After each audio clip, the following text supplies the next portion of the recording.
Mama wakwaba wofre me adwoa searching mesrel na wa subscribe to my channel. Me a notification bell no so for more news. Ebusiafo 2024 about to ye babetu and the search for when you papa. Messi search ewo western region, western north. Ye kan akwan ye wo Ghana ha wona wodi muntinti man. Nse eho NDC for enya omu vote everywhere nya asempeto akra kamia kwaye say western region titiri pan western north no eho eye NDC stronghold omo to aba omo ho nya swing region ti said the central region nya adwumbo ma ne getu no da bi eho no the full NDC so me kan bibia so omo akwan enye me so obi officer hwebia a ohwe me de bia ona kasa be dia dan say yes ye to aba ma NDC so akwan yin enye na officer hwefo no mo so omo ani abre because free SHS omwenye bi omo akwan his excellency ayama omo nti ene afide obeto aba de ama NPP amayoko npa na aketese bi okọ free SHS wa pa ni parent chill say 2024 about to babeti want to enfema NPP amayoko se na ebe ya nchima na se ni nuanom a omo nso ebe wie school ni betimi akọ free SHS se ne ono wanya so emfaso no oka asem ni wotwi mu esan so eka ne wosehwe osene maame mo opomo chele ha me kwatela ha 20 sehwe no opomo chele omoto be ma NPP fo mo na beto afri SHS ne so betwemu a be wo omo nyama mo bengonya free SHS engo nti osele omo ana se ma aka ne oka ne twi mu san so ka ne sehwe because western region sehwe fo no bebre na twi ne mfa wa so okane twi no sanso etia so e wo sehwin ohene babu amote power FM de bia okike gbe ade ya wonto abama NDC fo no wombra wo ba ye wonu ade wo ba ye no officer hwi so ne kwan yin anye yenti asema akatasi ede etudwa we pamocho mi din di nyameche nyame adom mi nya kwan ko free SHS this year banya 18 years ame ba abeto aba nti me pamocho youth for no obi antoma Dr. Mahmoud Bawumia no mra metros na free SHS no enka ha me pamocho ma me ne baba mo be fra me nyameche nyame adom ngwali free SHS kisala me connecting training ntim promote this year election am October ma Dr. Mahmoud Bawumia na inyuma pa ne owa obla oto aso me da mas enkayen mu se mona mosimu be yo man ye man ase enti policy we ye ba ye man nurse for ko school free ye we school free ye ba be san restore alawa no ye ba be san ama free education na continue ye be san boa ama scholarship ni adade na ye yan ka se mark ni ade no ma me fo wa me hia o aya ma me hia o papa ye ma se no mani na ede aba anase ye ba ye so matamu ahu ye ari o me hia good evening matamu ahu se bia Ghana e wo se bosumi bia ye tua citizen bia aka because sika system no se de moka na abro na bi ye ba pa akola bia ye be wo no na ya wo na wonya 5 years iku bia no ye betuo mka nanka aya kono we penini sori ya nana je ben sakwale ya no hemwa enso be kan na famrem asif se emso na na dwen so e campaign ana na dwen so wanya nkofobia ono mudi nkomo oni we finu se enipa na wo na NDC nipa e ko oni na mu NDC fo eti se o kan bibia sa akere wo ma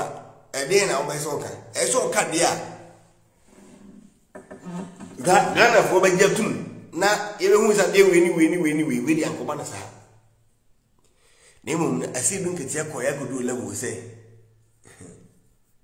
amanfo bi di position ni adade nti enne ha no no problem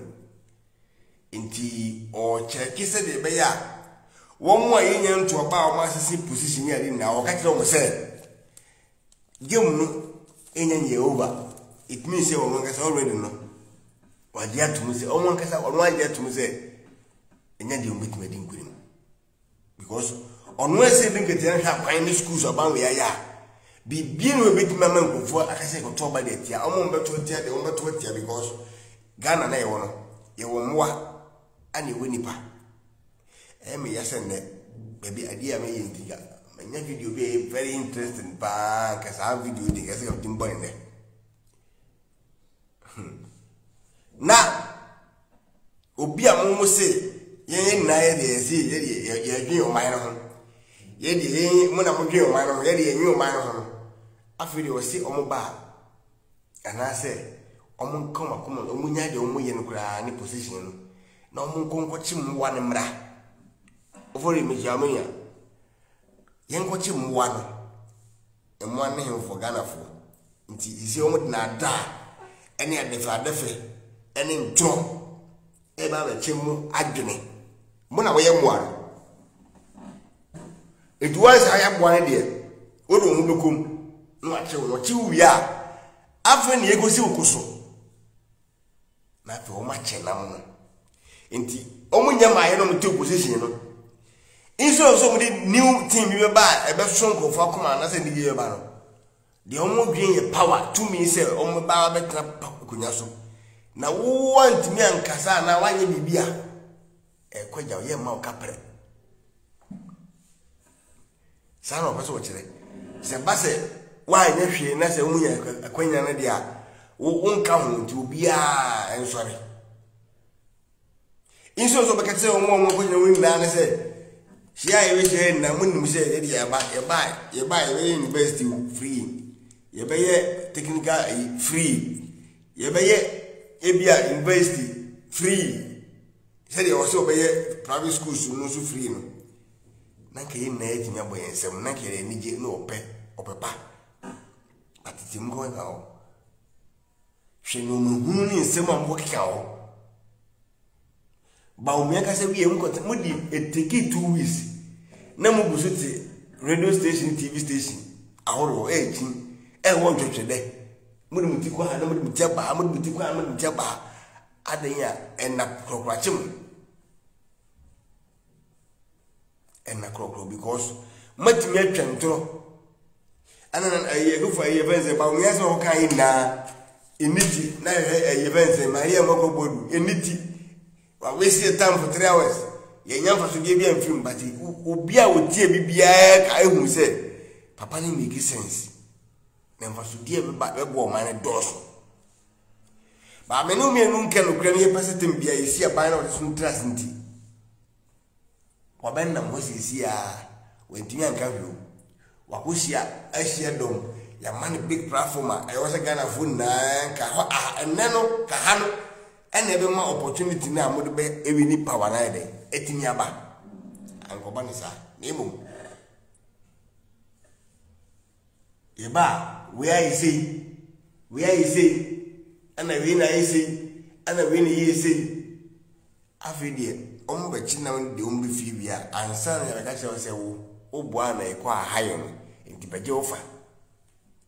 nti for you mba me jao nti nyoma bi se omo ba se bia in terms of development say ye expect you debi nemu omo adwene se omo tumi ba en kwa nyame pemu omo adwene se omo tumi ba ene dia ye ne se omo be wia no makum no ma sen because omo se na ade onu to jeje na nado ajeje to e de egu ho